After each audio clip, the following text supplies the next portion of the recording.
What's going on, YouTube? This is Halls to the Wall here.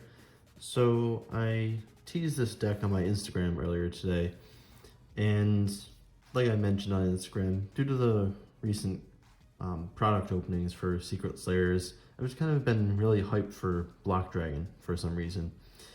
The Block Dragon Burning Abyss deck is a deck that I've been playing with for a few months or so now, ever since the announcement of the new Master Rule came out. And it's, right now I'd probably say it's the deck I'm most comfortable with, and it's probably one of my favorite decks I've ever played. Most of the decks that I've played in the past have been the heavy combo strategies, whether it be the Thunder Dragon, the Danger Thunder Dragon, the Danger Thunder Guard Dragon, Dragon Link, whatever you want to call it. Pretty much those types of decks. I feel like I've generally thrived when playing those decks. So that's one of the reasons why I decided to pick up Block Dragon Burning Abyss. And I honestly really love it. I like the Burning Abyss cards, even though you run very few of them in this deck. And I just love that you can play through multiple hand traps. And there are obviously some cards that this deck hard loses to, such as Kaiju's, Dark Ruler No More, Nibiru in some instances, but overall I really do enjoy this deck, so I wanted to bring this list to you guys today. And it's not a complete list, it might not be the best list at the moment, especially with some of the recent hits the deck received on the Forbidden Limited list last week, with Glow Up Bulb and Destrudo being banned, rest in peace. But yeah, so it's just a temporary list, I suppose.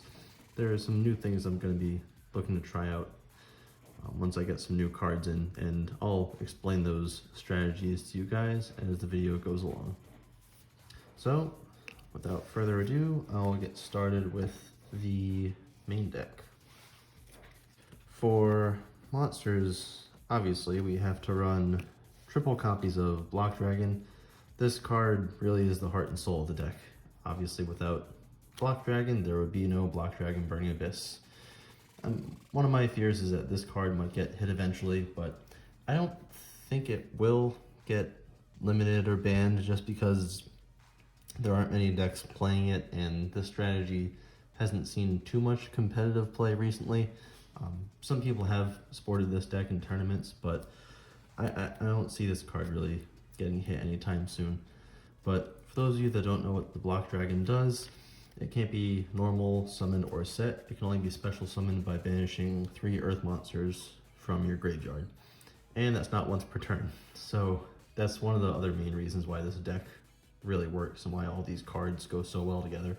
Because this card can just get brought back as many times, up to the number of earth fodder that you have to special summon it. And his other effect that is a hard once per turn, when he leaves the field, you can add up to 3 rock monsters from your deck to your hand whose total levels equal 8. So you'll see a lot of people add cards like Gigantes or Fossil Dyna, which I do play those, but I don't have these cards in yet, but there are some other cards that I would look to add, and I'll go over those when I get to those slots in the profile. But next, I run this interesting card, double Gaia Plate the Earth Giant. So, as I said, this is a deck that I really enjoy playing, and I've done a lot of research on this deck and the different types of monsters I can play with it. One of the reasons why I run this guy is because he's Earth, he's Rock, and he's a level 8, which helps to make Dingirsu that I run in the extra deck. Spoiler alert. But he's just really in here because he's level 8 and he's Earth and Rock fodder for Block Dragon. Let me scoot those over a bit. Alright, moving on. I also run 3 Gigantes, as I mentioned earlier. It's one of the main search targets off of Block Dragon. Not really too much to explain about him. He has kind of a similar summoning condition to Block Dragon, where he can't be normal summoned or set. He can only be special summoned from your hand by banishing 1 earth monster from your graveyard. Then for the rest of the Block Dragon engine, if that's what you would like to call it, I run Fossil Dyna, Giant Rex. These two cards I will explain a little bit later. Dino Wrestler Coalisalat and Dotscaper. I totally butchered the Dino Wrestler name, but these cards are in here for the time being because they're a tuner and they're Earth, so they synergize with Block Dragon, and it's a tuner that I was experimenting with to replace Glow Up Bulb.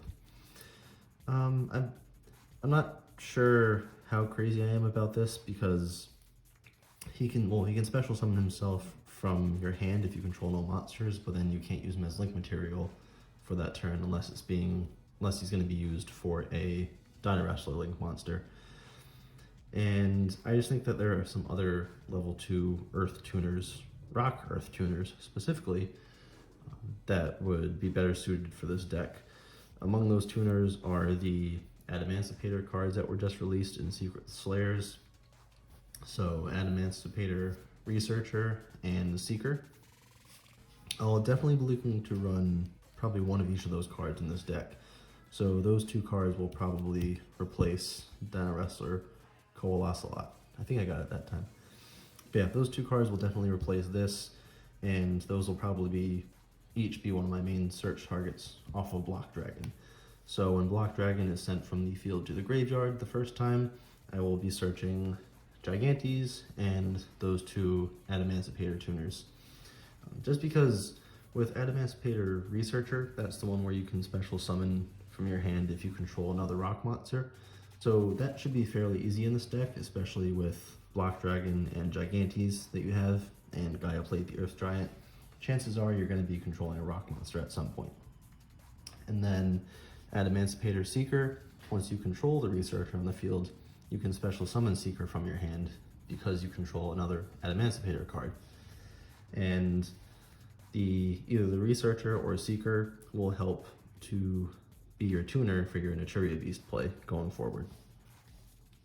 And then Dotscaper, a lot of people run this card because he's a free special summon when he's sent to the graveyard or banished, but you can only special summon him that way once per turn by meeting those conditions. And there's also another card that I do not have at the moment, but I should be getting shortly, that will help serve as a replacement for Glow Up Bulb, and that is Recover. It's a level 1 Earth Psychic tuner, and when it's in your graveyard, you can pay 2,000 life points to special summon him from your graveyard, but only if your opponent has 5 or more monsters in their extra deck than you do, I believe. I don't have the card in front of me, obviously, because I don't own it, but it's a similar graveyard special summoning effect to Glow Up Bulb, and that can only be used once per turn, or maybe even once per duel. But after that effect is used, he gets banished when he leaves the field. So I think that's a pretty fair trade-off to get a level 1 Earth tuner onto the board. But moving on to the next section of the deck, so I get these cards out of the way here. So this is the Burning Abyss / starter engine of the deck. I run double Tour Guide from the Underworld, 1 Fiendish Rhino Warrior, and Seer, Graph, and Libic. I really gotta center these cards better. So Tour Guide, you'll use her to bring out Fiendish Rhino, or normally Graph, so that way you can go into your Cherubini and bring out Seer that way. But one of the main normal summons in the deck, probably the best normal summon behind Mathematician or along with Mathematician, and Fiendish Rhino Warrior, he's Earth, so it really synergizes with the whole Block Dragon Burning Abyss strategy. And in my opinion, these are probably the 3 best Burning Abyss monsters to run in the deck. I would consider running Farfa if I ran Beatrice, because it's a great piece of interruption on your opponent's turn. But the only thing with that is if you see Farfa at any point in your opening turn, whether it's in your hand or getting milled into your graveyard, it doesn't really work too well from there, and there's no real way to interrupt your opponent with Beatrice and Farfa on their turn. But next up, which I teased earlier. I run triple Mathematician and Mecha Phantom Beasto Lion. So this is also a great Cherubini Turbo. Once you normal summon Mathematician, you can send one level 4 or lower monster from your deck to the graveyard, that being Mecha Phantom Beasto Lion, so that way Mecha Phantom Beasto Lion can generate the token once he is sent to the graveyard. Alright, I'll clear these out of the way here. And then next portion of the deck, I call these are the level 3 starters / extenders, whatever you want to call them. But I run triple Gallus the Star Beast. So a lot of people might not run this card in their builds or even in their pure Burning Abyss builds, but it's really beneficial to run him in a build where you run very little spells or traps. And we'll get to that part of my deck later. Then I run the Speedroid package, Terratop and Takatomborg. Terratop is a free special summon if you control no monsters, and then he gets you Takatomborg, which you can then special summon to turbo into Cherubini. So, pretty solid there. And then I also run Gillosaurus. He's level 3 and he's Earth, so, and he special summons himself from your hand, so not much more explaining to do there. Next, I run double Psychic Wielder. Only one tracker for now. I'll probably up it to 2 just to increase the level 3 and Earth count, and to have more level 3 Earth targets to go along with my level 2 tuners. Then I run the small Crusadia engine with Reclusia and Leonis. These are free special summons from your hand to his own link monster points too. And then I run Edgemp Sabers and Sea Archiver. So Edgemp Sabers, probably the pinnacle play with Edgemp Sabers is if he's in your graveyard and you have a problematic card in your hand or a card that you want to get into your graveyard, you can special summon Edgemp Sabers by placing that card from your hand on top of your deck, and then you'll mill that card with Dante when you go into one. The ideal target would be the Mecha Phantom Beasto Lion or something like a Glow Up Bulb or maybe a Recover once I get that card. But can only wait for those for the time being. And then Sea Archiver is just a great special summon from your hand or grave when a monster is summoned to his own link monster points to. And it's level 3, so it just further contributes to the level 3 spamming. Then the last 2 level 3s that I run, which I'm actually considering dumping these cards, are Jackalope and Tsuchinoko. I'm considering dumping them because they're only at 1 each, and if you have Jackalope in your hand, but say Tsuchinoko is already in the graveyard, which the chances are high because a lot of milling is done with this deck, then if Jackalope gets hit when you're trying to special summon him, it's really dead from that point. You can't summon the snake. The only one that might be good to run would be Snake by himself, because he'll summon a snake no matter what, even if he does get sniped. But that's something I'm still considering. But once I do some more play testing, once I get all the cards I need, then I'll be able to get back to you guys on that, and maybe even show you some play testing for that. Alright, the next portion of the deck, these are just really some spicy text that I like running. I actually have seen a great deal of success with them, whether it's playing against my friends or testing them online. They're really just cards to help cripple your opponent. A double Chaos Dragon Levianeer, and it also helps that he's level 8 to go into Dingirsu in the extra deck. Orbital Hydrolander, which he's very easy to summon in this deck because of the way you can manipulate the graveyard and you run a lot of one-ofs.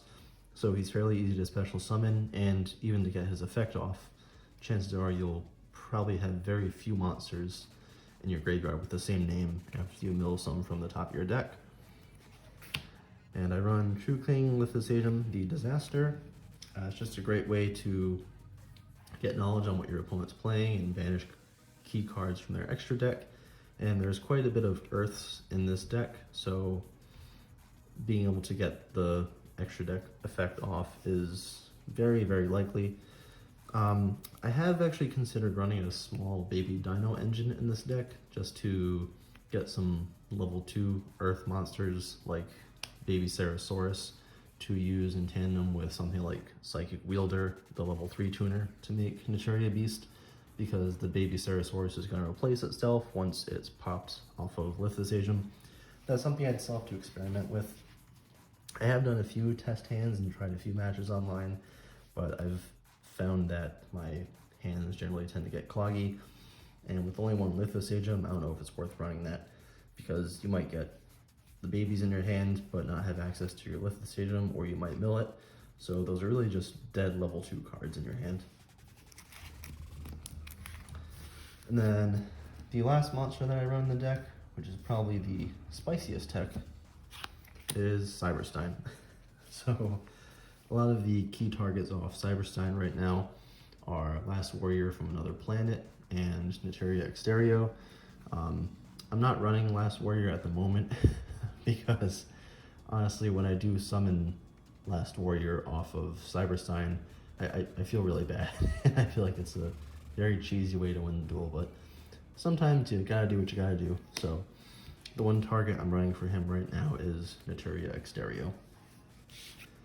Then lastly, the only spell I run is 1 Sekka's Light.